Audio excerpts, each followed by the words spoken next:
자, 이어서 오늘 작전주 볼 텐데요. 작전주가 어제 이어서 오늘도 좀 오해라는 테마로 가도록 하겠습니다. 이 기업이 실은 구리 기업만이 전부가 아니거든요. 이 포탄, 탄약이라는 또 하나의 무기가 있는 그런 기업입니다. 자, 오늘의 작전주는 풍산이라는 기업을 골랐습니다. 풍산. 자, 제가 풍산을 보면서 이제 이런 얘기를 드리겠습니다. 구리 가격을 보지 말고 포탄 수요를 봐라. 이것이 오늘의 이제 풍산을 표현하는 한 줄 말입니다. 근데 심지어 어제 오늘 지금 구리 가격까지도 반등을 해서 오늘 약간 구리주들, 전선주들과 관련한 이 케이블주들도 약간 기대가 되거든요. 근데 일단은 현재까지 흐름, 구리를 보지 말고 포탄을 보자라는 걸로 시작을 하겠습니다. 2분기 역대 최대 실적을 찍었습니다. 이 회사에. 그런데도 불구하고 그날 하루 잠깐 반응하고 오히려 풍산의 주가가 꽤 오래 주춤을 했는데, 자, 저는 여기에서 풍산이 멈출 것 같지는 않다라는 것으로 오늘의 작전주를 골라봤습니다. 풍산은요, K방산의 숨은 알짜주, 이걸 기억하시면 되고, 포탄, 탄약은 어떤 방위산업에도 꾸준한 수요가 있다. 이걸 기억하시면 앞으로도 풍산이라는 기업 하면은 포탄, 탄약, 꾸준하다. 이런 테마를 기억하시면 될 것 같은데, 풍산홀딩스에서 2008년에 인적 분할을 한 회사고, 크게 사업 구조는 이제 구리, 신동사업 이렇게 많이 리포트도 나오는데 구리 사업 이렇게 이해하시면 됩니다. 이게 한 70% 정도, 나머지는 방위산업, 포탄 만드는 게 30% 이렇게 사업 구성이 돼 있는 기업이 풍산이다 보시면 됩니다. 두 가지 타이틀을 각각 갖고 있어요. 국내 1위의 구리 기업, 국내 1위이자 유일이자 포탄 탄약 기업이라는 타이틀을 갖고 있고, 구리 쪽은 어떻게 하느냐? 구리를 사들여가지고 이거를 회사 내에서 열연, 강연, 아변까지 다 한 다음에 거기서 관을 뽑고 판을 뽑고 전선 뽑고 하고 마지막 포장까지 하는 일종의 원스톱 서비스를 다 구축하고 있는, 그러니까 구리 제조 공정을 완비하고 있는 회사다 이렇게 보시면 되겠고요.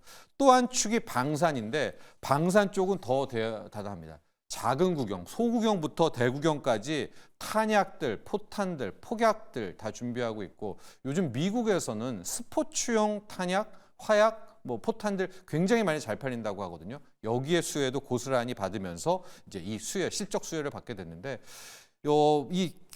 홈페이지에 있는 어떤 탄약들을 준비하나 봤더니 전차에 들어가는 포탄, 함정에 들어가는 포탄, 박격포, 항공기용, 그러니까 모든 탄약은 다 풍산에서 만든다 해서 그 그림 하나가 있어요. 이 풍산이 생산하는 그 포트폴리오 포탄이 있는데 저 그림입니다. 그냥 폭탄 탄약은 풍산이 다 만든다 이렇게 하시면 될 것 같습니다. 자, 그래서 이 탄약, 포탄의 힘도 있었고, 지금은 아니지만 2분기 때 구리 가격 급등하면서 구리주들, 전선주들 시세 났잖아요. 그것 때문에 2분기에 역대 최대 실적을 기록했고요. 영업이익이 1,600억이 넘었는데 전년 동기 대비 3배나 늘어난 것이고, 어제 그 LS 에코에너지 저희 CS 윈드 얘기하면서 엄청난 실적 수혜주였다 이런 얘기를 했었잖아요. 마찬가지로 LS 에코에너지 정도의 증권사가 컨센서스를 못 맞췄던 그런 경우가 있었던 게 바로 이제 이 풍산이었었습니다. 이번에 방산 쪽의 마진율이, 영업이익률이 30%가 나옵니다, 여러분. 28%. 이게 우크라이나 전쟁 때문에 우크라이나에서 탄약들, 글로벌 탄약 지금 수급이 깨져가지고 부르는 게 값이다라고 해서 실질적으로 탄약 쪽에서 영업이익, 마진이 굉장히 높아졌었고, 이 회사가 155mm 이제 대구경 포탄을 만드는데, 이 수요가 이 대구경짜리 포탄이 굉장히 많이 여기저기서 오도가 오니까 생산을 2배 정도 확대할 것이다. 이런 계획을 하고 있고요. 계속해서 제가 왜 포탄, 탄약을 중요시 여기냐면, 이제 K방산 하면서 어디에서 자주포 팔았다 이런 얘기 나오지 않습니까? 루마니아에 수출도 했다. 그 기업도 좋지만, 자주포에 LIG 넥스원 이런 등들도 좋지만은, 자주포는 여러분 한 번 팔지만 포탄과 탄약은 계속 오도가 나옵니다. 그러니까 이게 뒤따라가지만 실제적으로 숨은 방산주 하면 포탄, 탄약의 이 풍산이다 이렇게 보시면 되겠습니다.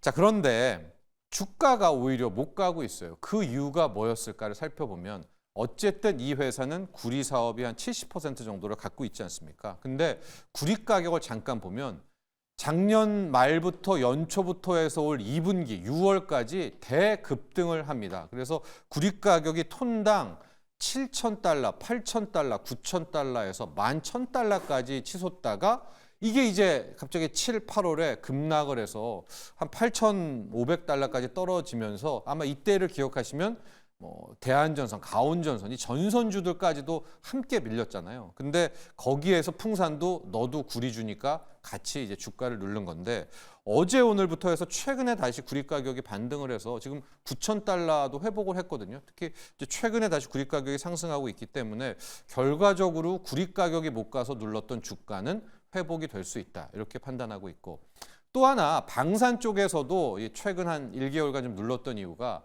트럼프가 당선되면 우크라이나 전쟁 끝날 거 아니냐? 우크라이나 전쟁 끝나면 포탄 수요는 줄어들 거 아니냐? 그럼 실적도 떨어질 거 주가 하락. 뭐 이렇게 됐지만 자, 여러분들 트럼프가 당선이 돼서 우크라이나가 해결된다 하더라도 오히려 이제 전 세계는 각국 자기 방어는 자기가 하게 되잖아요. 그러면 군사 훈련도 많이 해야 되고 그때마다 탄약과 포탄은 전장이 아니더라도 꼭 꾸준히 필요하기 때문에 오히려 포탄, 탄약 수요는 우상향한다라는 점에 저는 오히려 더 포커스를 맞추고 싶습니다.